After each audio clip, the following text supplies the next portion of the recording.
Hello अस्सलाम वालेकुम, welcome to our YouTube channel daily food Tadka. तो हाजिर हम आज एक नई वीडियो के साथ। तो आज हम बनाएंगे डलगोना कॉफ़ी। डलगोना कॉफ़ी के सोशल मीडिया पे हमने काफ़ी चर्चे सुने हैं, तो यार सोचा कि हम भी बना के देखते हैं इसमें क्या ख़ास है। तो चलिए चलते हैं डलगोना कॉफ़ी बनाने की रेसिपी की तरफ। तो डलगोना कॉफ़ी बनाने के लिए हमें जो चीज़ें चाहिए उनमें हम लेंगे क्लासिक कॉफ़ी 3 टेबलस्पून और तकरीबन हम इतनी ही चीनी डालेंगे।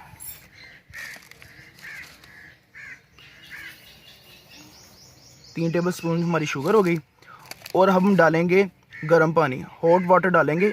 इसका फ़ायदा ये है कि ये मेल्ट होगी आराम से। आहिस्ता आहिस्ता पानी डालेंगे और अब स्टार्ट करते हैं बीटिंग इसकी। इसे बीट करते जाएं तेज़ी से। मेहनत वाला थोड़ा काम है, लेकिन मेहनत का फल मीठा भी होता है ना। ये तकरीबन हमें 15 से 20 मिनट इसकी बीटिंग करनी पड़ेगी।